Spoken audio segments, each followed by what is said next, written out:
안녕하세요. 오늘 우리가 제대로 한번 파헤쳐볼 이야기는 바로 광고계의 거장, 박웅현의 책 해적의 시대를 건너는 법입니다. 네, 반갑습니다.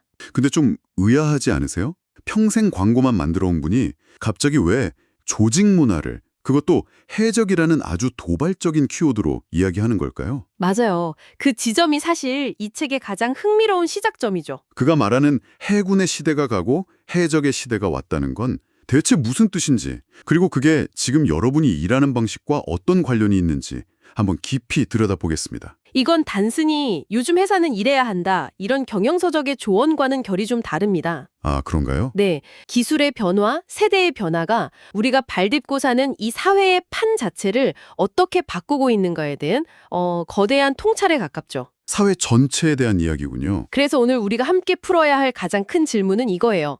모든 것이 예측 불가능해진 이 거대한 파도 속에서 조직과 개인은 어떻게 방향을 잡고 살아남아야 하는가? 좋습니다. 그럼 이 책을 관통하는 가장 강력한 비유, 해군과 해적 이야기부터 시작해보죠.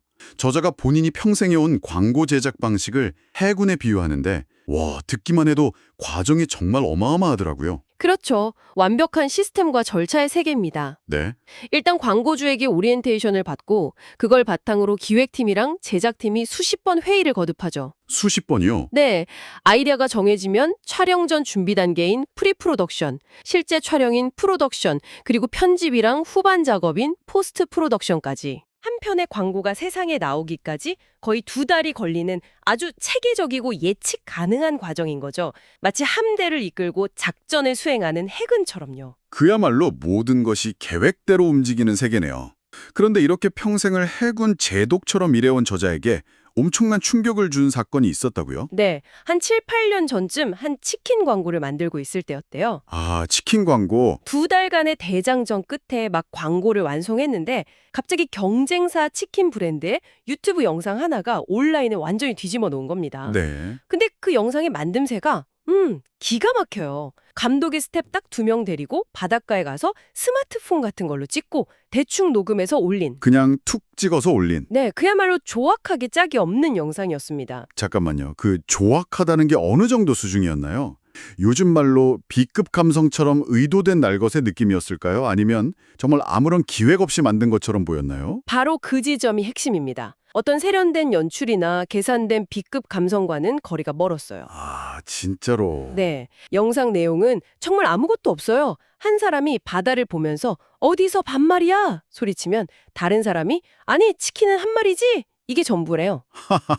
그게 다라고요? 네, 그냥 툭 던진 영상에 가까웠습니다. 그런데 이 영상이 저자가 수많은 인력과 2달의 시간, 막대한 자본을 쏟아부어 만든 광고보다 조회수가 수십 배나 더 터져버린 겁니다. 와, 그건 정말 허탈했겠네요. 평생 쌓아온 자신의 방식과 경험이 한순간에 부정당하는 느낌이었을 것 같아요. 저자는 그 순간에 세상이 붕괴하는 경험이었다고 표현해요. 세상의 붕괴라? 자신이 구축함, 순양함, 항공모함을 쭉 정렬시켜서 위풍당당하게 출정 준비를 하는 동안에 작은 통통배를 탄 해적 몇 명이 나타나서 보물섬을 약탈 가버린 거죠. 비유가 정말 확 와닿네요. 이때 깨닫습니다. 아, 시대가 변했다. 더 이상 해군의 방식으로 싸우다가는 백전백패하겠구나. 이제 내가 해적이 되어야 한다. 이게 바로 이 책의 출발점이에요. 해군의 시대가 가고 해적의 시대가 왔다는 선언이군요. 그럼 우리가 떠나온 그 해군의 시대라는 게 정확히 어떤 모습이었는지 좀 더 구체적으로 살펴볼 필요가 있겠어요. 맞습니다. 그래야 지금 시대가 얼마나 다른지 체감될 테니까요. 저자는 지난 수백 년을 아주 명쾌하게 시스템의 시대였다고 정의합니다. 시스템의 시대? 네, 1차 산업혁명으로 기계가 등장하고 2차 산업혁명을 거치면서 그 시스템이 완성되었죠. 핵심은 효율과 대량 생산이었습니다. 아, 책에 나오는 찰리 채플린 영화 모던 타임즈의 비유가 정말 기가 막히더라고요. 컨베이어 벨트 앞에서 하루 종일 나사만 조이는 그 장면이요. 네, 바로 그거죠. 개인의 생각이나 창의성은 필요 없고 그저 거대한 시스템의 부품으로서 주어진 역할만 완벽하게 수행하면 되는 시대. 어떻게 보면 좀 비인간적으로 느껴지기도 하는데 바로 그 방식이 세상을 지배했던 거군요. 그렇죠. 포드주의, 테일러주의 같은 개념들이 바로 그 시대의 산물입니다. 노동을 최대한 잘게 쪼개서 누가 하던 똑같은 결과물이 나오게 만드는 것. 이 시스템의 힘이 곧 국가의 힘으로 이어졌습니다. 저자는 그 정점에 있는 나라로 일본을 꼽아요. 아, 매뉴얼 사회. 네, 흔히 매뉴얼 사회라고 하잖아요. 스시를 줄 때 밥알 개수까지 정해져 있고 지진 대피 훈련도 전부 매뉴얼대로 움직이는 사회. 정해진 규칙을 잘 따르는 힘을 극대화해서 엄청난 경제 성장을 이뤄냈죠. 듣고 보니 전후 한국의 발전 과정과도 정확히 겹쳐 보이네요. 맞습니다. 우리 역시 일본을 벤치마킹해서 그 시스템의 힘을 따라잡으려고 했으니까요. 조직력, 효율, 규모, 상명하달, 일사불란 이런 단어들이 미덕으로 여겨졌던 시대였죠. 바로 그겁니다. 그 키워드들이 바로 해군의 시대를 움직이던 엔진이었습니다. 그리고 그 엔진의 힘으로 우리는 기적적인 성장을 이뤄냈죠. 문제는 그 엔진이 이제 멈춰버렸다는 겁니다. 그 단단하고 완벽해 보였던 시스템이 멈췄다. 바로 그 지점에서 저자의 어머니 이야기가 등장하는데 저는 이 대목이 정말 아프게 다가왔습니다. 아, 네. 그 시스템의 시대가 어떻게 개인을 고립시키는 장벽이 되고 있는지를 보여주는 것 같아서요. 네, 저자의 어머니는 젊은 시절에 전문대학도 나오고 일본어까지 배우셨던 당시로서는 대단한 인텔리셨습니다. 네, 하지만 지금은 혼자 택시를 타거나 식당에 가는 것조차 어려워하신다는 거죠. 카카오 택시 앱을 어떻게 쓰는지, 식당의 키오스크는 어떻게 주문하는지 모르시니까요.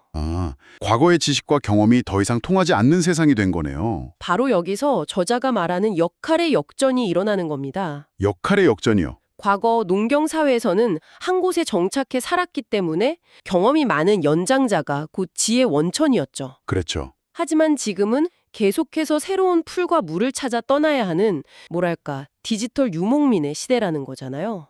유목민. 유목 사회에서는 부족의 생존이 누구에게 달려 있을까요? 바로 새로운 길과 정보를 탐색하는 젊은 정찰병입니다. 그들이 길을 잘못 찾거나 새로운 정보를 가져오지 못하면 부족 전체가 굶어 죽게 되죠. 지금 시대가 바로 그렇다는 겁니다. 생존의 열쇠가 바뀌었군요. 네. 경험 많은 연장자가 아니라 새로운 세상의 문법에 익숙한 젊은 정찰병, 즉 디지털 네이티브에게 넘어갔다는 통찰입니다. 디지털 네이티브와 디지털 이민자. 이 구분이 지금 우리가 겪는 거의 모든 갈등의 본질을 설명해 주는 것 같아요. 맞아요. 태어날 때부터 스마트폰이 손에 들려있던 세대와 나중에 이 세계로 힘들게 넘어와서 언어와 문학을 배워야 했던 기성세대. 문제는 대부분의 조직을 여전히 디지털 이민자들이 이끌고 있다는 점이잖아요. 그렇죠. 낡은 지도를 들고 새로운 대륙을 탐험하려는 셈이죠. 그렇기 때문에 조직 내에서 끊임없이 충돌이 발생하는 거군요. 네. 리더들은 과거의 성공 방식, 즉 해군의 방식을 고수하려 합니다. 내가 해봐서 아는데 이렇게 해야 돼 라고 말하죠. 하지만 디지털 네이티브들은 그 방식이 더 이상 통하지 않는다는 걸 본능적으로 알거든요. 이 간극을 메우지 못하면 조직은 결국 도태될 수밖에 없다는 게 저자의 강력한 경고입니다. 자, 그럼 문제 진단은 끝났습니다. 해군의 시대는 끝났고 우리는 디지털 유목민의 시대에 살고 있다. 조직의 리더들은 낡은 지도를 쓰고 있다. 그럼 어떻게 해야 할까요? 그렇죠. 이제 해법을 찾아야죠. 책에서 제시하는 해법이 아주 흥미롭습니다. 이게 논리적인 전략이 아니더라고요. 네, 저자는 조직 문화를 바꾸는 것은 이성적인 작업이 아니라 사람의 마음을 움직이는 감성적인 작업이라고 단언합니다. 감성적인 작업이요? 네, 마치 한 편의 광고 캠페인을 기획하듯이 접근해야 한다는 거죠. 새로운 규칙을 만들어서 선포하고 자, 오늘부터 따르세요 하는 건 가장 실패하기 쉬운 방법이라는 거예요. 구성원들의 마음을 얻고 진정한 동의와 참여를 이끌어내야만 변화가 시작된다는 겁니다. 철학을 문학화하라는 표현이 그래서 나오는군요. 맞습니다. 회사의 비전이나 경영 이념처럼 딱딱하고 추상적인 개념을 구성원들의 가슴을 뛰게 하는 살아있는 이야기와 메시지로 바꿔야 한다는 뜻이죠. 근데 그 예시로 칼 마르크스의 공산당 선언을 들다니 이거 정말 파격적이지 않나요? 그렇죠. 자칫 이념적으로 오해받을 수도 있는 인용인데 저자가 그 위험을 감수하면서까지 이 문장을 쓴 이유가 뭘까요? 그만큼 사람의 마음을 움직이는 힘이 중요하다고 본 겁니다. 공산당 선언의 마지막 문장이 이렇죠. 만국의 노동자여 단결하라. 너희가 잃을 것은 쇠사슬 뿐이요 얻을 것은 온 세상이다. 네. 이 말이 과학적으로 사실이냐 아니냐를 떠나서 이 한 문장이 수많은 사람의 피를 끓게 하고 행동하게 만들었다는 그 힘.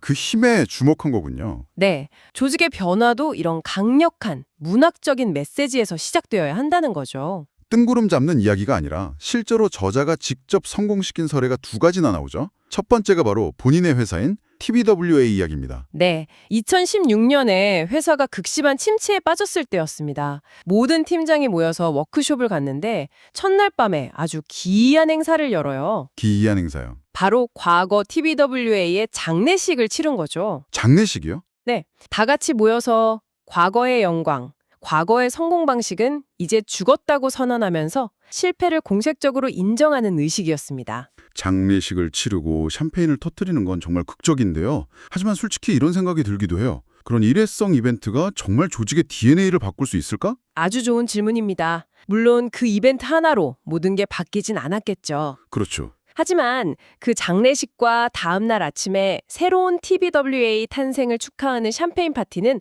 아주 중요한 역할을 했습니다. 바로 심리적 허들을 무너뜨린 겁니다. 심리적 허들? 우리는 실패했다를 공식적으로 인정함으로써 과거의 성공 방식에 얽매여 있던 사람들에게 변화해도 괜찮다는 심리적 안전장치와 허락을 제공한 거죠. 아, 그 이후 회의 방식부터 아이디어를 평가하는 기준까지 모든 것을 해적처럼 바꿔나갈 수 있는 동력이 되었습니다. 전략을 바꾸기 전에 분위기와 마음부터 바꾼 매우 영리한 접근이었죠.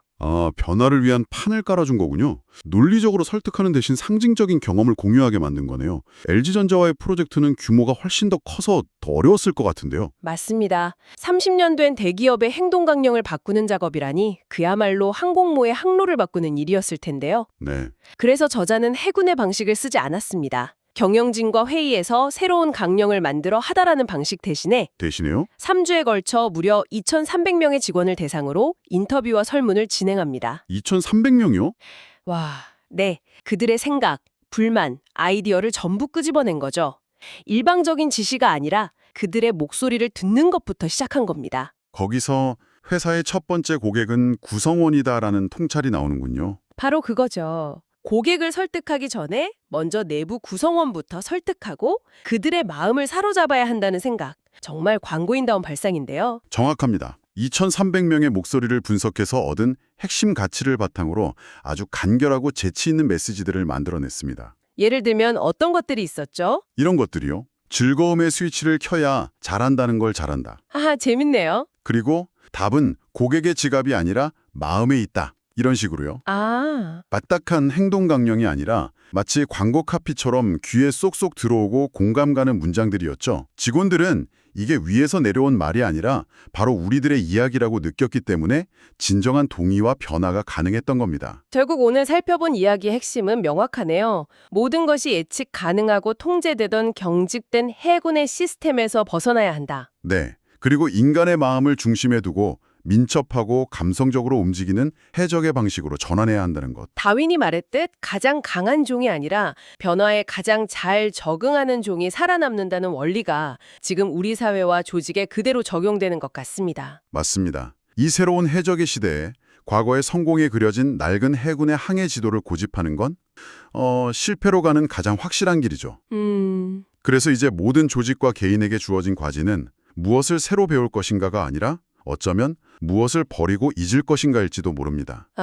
버리고 있는 것. 네, 과거의 성공 방정식을 과감히 삭제할 수 있는 용기가 그 어느 때보다 필요한 거죠. 바로 그 지점이 오늘 우리가 여러분께 남겨드리고 싶은 마지막 생각할 거리입니다. 이 책은 내내 디지털 네이티브, 즉 젊은 세대의 목소리에 귀 기울여야 한다고 강조하잖아요. 계속해서요. 혹시 여러분의 조직이나 삶 속에서 도무지 이해할 수 없는 방식으로 일하고 말하는 사람이 있나요? 그들을 아직 미숙하고 경험이 부족하다고 여기는 대신 이렇게 한번 생각해보는 건 어떨까요?